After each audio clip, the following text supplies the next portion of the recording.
Hello students, welcome to the online class of physics. This is your Naima Miss back with a new topic, chemical bonding.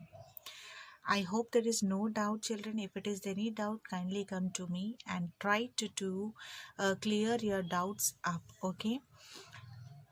So chemical bonding, what do you mean by chemical bonding here?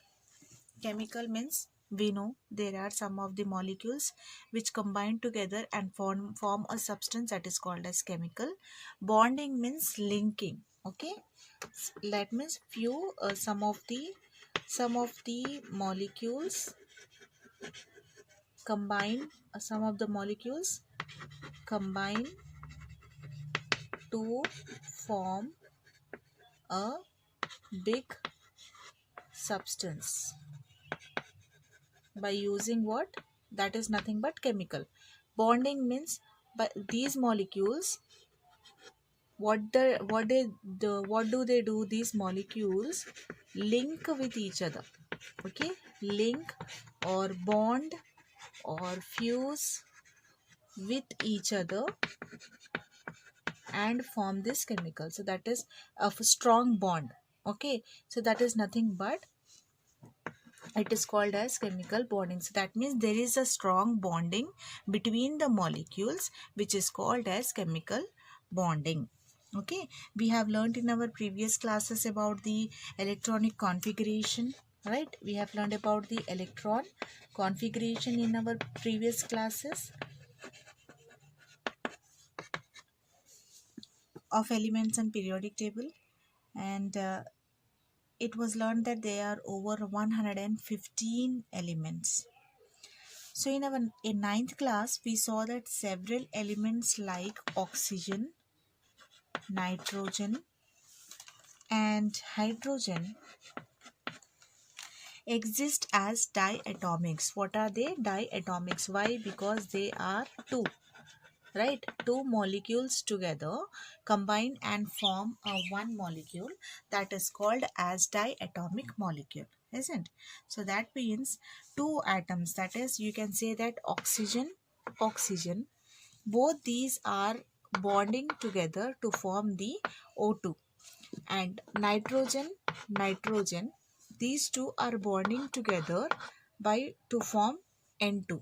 Similarly, hydrogen, they are forming together to form the molecule. So that means they are forming what? Similar atoms or the elements are combining together to form one molecule, that is called as oxygen, hydrogen or nitrogen.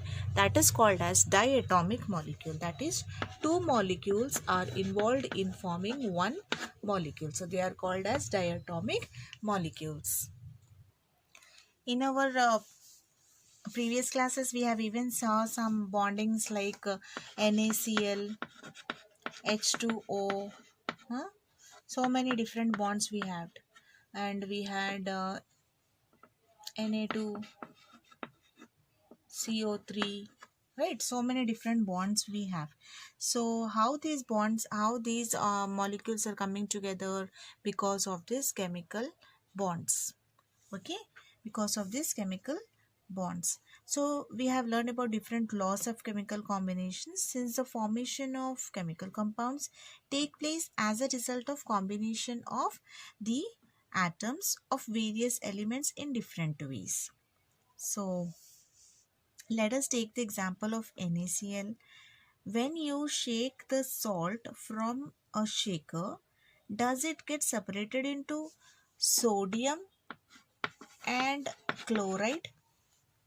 No, na? No. So that means this shows that there is a strong bond between sodium and chloride. Even if you are shaking it, you can see that these both doesn't get separated. Right? They remain as a salt only. So that means there is some strong bond between them which is not allowing them to get separated. So that shows that this is some strong bond. That bonds are nothing but chemical bonding. They are strongly bonded with some chemical bond. So by the late 19th century and earlier 20th centuries, scientists knew only three types of forces. Three types of forces. What are the forces? That is gravitational force and magnetic force and electrostatic force. So these were the three forces which were discovered by the scientists of 19th and 20th centuries. Okay, they also knew about the existence of electrons and protons, right? They also came to know about the electrons and protons by the time. So it was believed that some electrostatic force were the causes of attraction between the atoms in a molecule. Okay, there was some electrostatic force which was attracting two atoms or the molecules to come close together. So when two atoms came sufficiently close together, the electron of each atom experiences some attractive force of nucleus. So that means the nucleus of this atom, suppose this is one atom and this is another atom. Okay, now electrons from this or the electrons from this, what is happening? Now this is getting attracted towards the nucleus of the another atom. Okay, the electrons of this atom is getting attracted towards the nucleus of the another atom. So some electrostatic force is attracting the electrons towards itself. Okay, so when two atoms come sufficiently close together, the electrons of each atom experiences some electrostatic force, but the electron which are negatively charged get repelled. Okay, these both get repelled, but this electron gets attracted towards the nucleus, whereas electron they start repelling. Okay, they repel with each other. The strength of the electrons or the attraction or repulsion will be deciding which bond formation is taking place. Fine. So when there is an attraction, the attraction is more than the repulsion, then the atoms combine. Okay.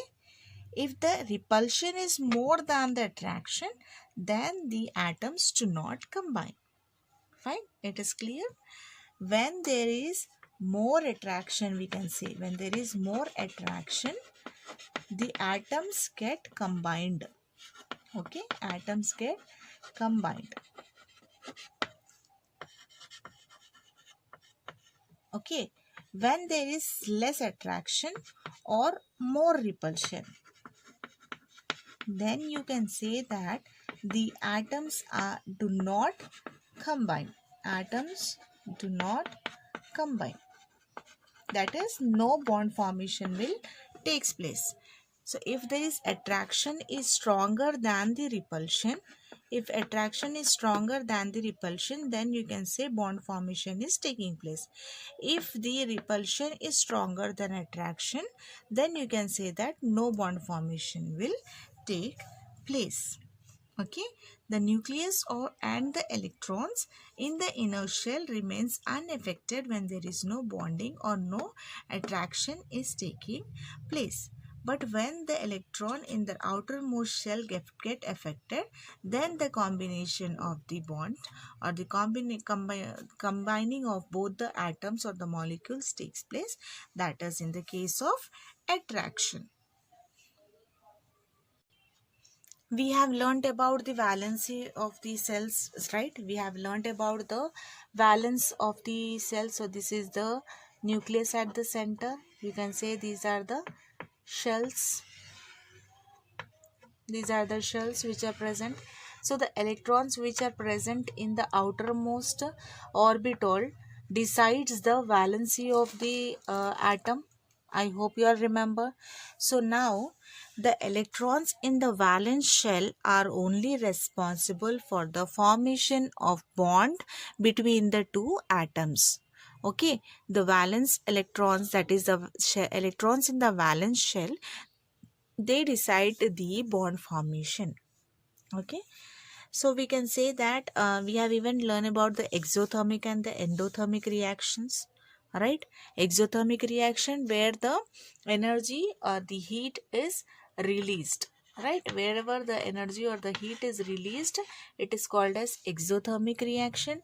And where the heat is absorbed or the energy is absorbed, it is called as endothermic reaction. I hope you all remember, children, right? So all these things are also responsible. Some elements are more reactive and some elements are less reactive based on the strength of the atom to gain or lose the electrons. Okay, so next is Lewis symbol or the Lewis dot structure, which I will be explaining in our next class. Okay, children. So this was just an introduction of chemical bonding. So let us know more about this in our next class. Thank you for watching.